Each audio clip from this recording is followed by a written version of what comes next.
My dear friends, I am Reverend Dr. Thompson, Akwo Ntuba.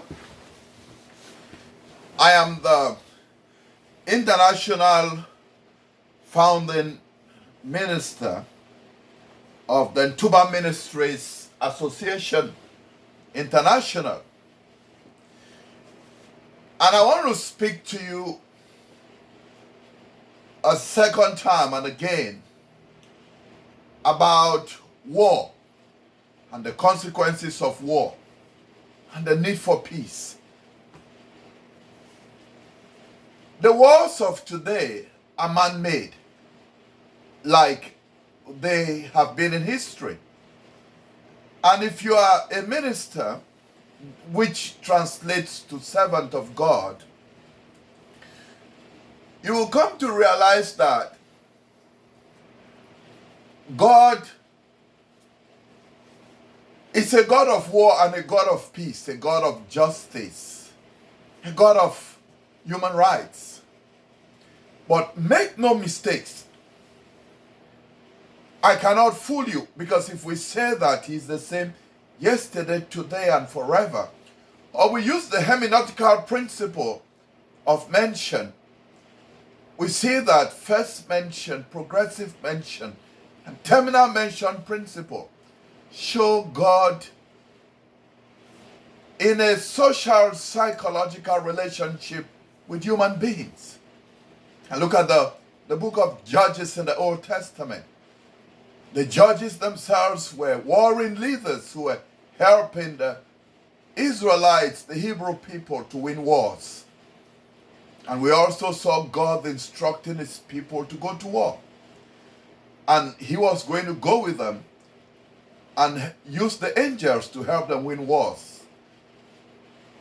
So we have all those Hittites and Perizzites and Hittites and all of those nations. But the first thing I want to tell you, because you see that Joshua had to lead his people into the promised land, and they had to fight, wars here and there. But the same God of war goes to war with his people for a motive. But I said the God of war is a God of justice and a God of human rights.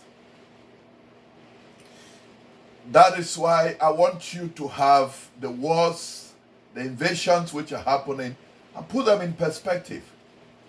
One of the things is taking sides.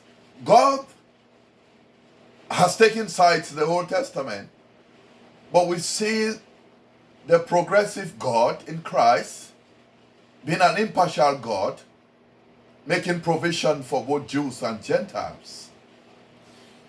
Inasmuch as God had made the Jews to believe that He's always going to be there and fight for them, He had made them to understand that any form of sin and doing that which was contrary to the will of God could lead to the judgment and hurt.